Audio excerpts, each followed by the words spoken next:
What's up guys, welcome to the channel. This is the Casual Basketball Fan. So last night wrapped up one of the more interesting first round playoff matchups we've seen in a while, as the Knicks got the better of my favorite team, the Philadelphia 76ers, 4-2. The Knicks will be moving on to the second round and will be taking on the Indiana Pacers. After spending a few hours dealing with the loss in a healthy way, as I'm sure all the 76ers fans did, and definitely not crying at all, I started to think about Paul Reed and the situation that he finds himself in. For those of you that don't know, Paul Reed's a reserve for the Philadelphia 76ers. He usually backs up Joel Embiid, so he doesn't have a major role, just playing usually around like 15 minutes a night. He's a former second round pick who's shown some promise, but definitely has some holes in his game he still needs to work on. Typical role player that has flashes, but doesn't have the consistency to become a star. Well, Paul Reed made some waves when he made some comments before the Knicks-Sixers playoff series, basically saying the Knicks were the easier team and the matchup the 76ers were looking for. This obviously did not go over well, as you're never trying to give your opponent bulletin board material, especially in the playoffs. But first, let's rewind the last offseason when Paul Reed was a restricted free agent.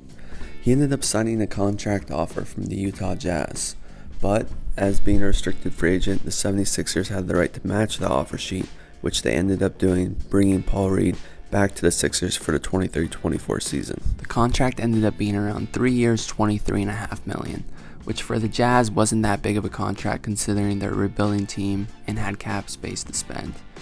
For the Sixers, it wasn't too much for a reserve player, but more than they probably wanted to play. The thing that stuck out in his contract, though, was that his money would only be guaranteed if Paul Reed's team won the first round playoff series in the 23-24 playoffs. The Jazz, being a rebuilding team, didn't look likely that they were going to advance to the second round of the playoffs heading into the season. The Sixers, however, had made the second round of the playoffs 5 of the last 6 years, and coming into the season had a team of James Harden, Joel Embiid, Tyrese Maxey, so it looked likely that the Sixers would move around to the second round of the playoffs.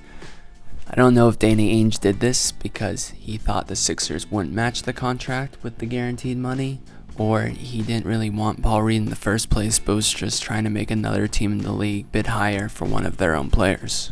Either way, the Sixers matched the contract, but the season didn't go exactly how they expected it to go. First, James Harden demanded a trade, and the Sixers ended up sending him away for mostly draft picks and a couple role players. Joel Embiid injured his knee and ended up missing more than half the season. This resulted in the Sixers ending up in the 7th seed and matched up against the Knicks in the first round.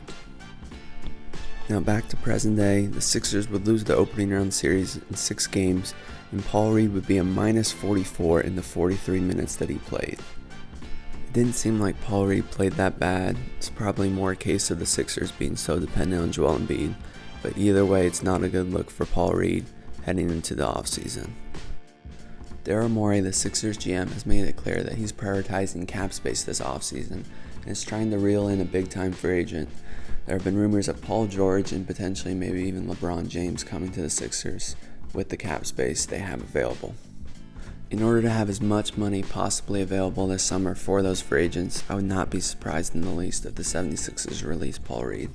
Now, he'll probably land somewhere on a different NBA team, maybe even could come back to the Sixers, but as for right now, it looks like that $15.5 remaining on Paul Reed's contract won't be heading his way. Thanks for watching, and look to see you next time.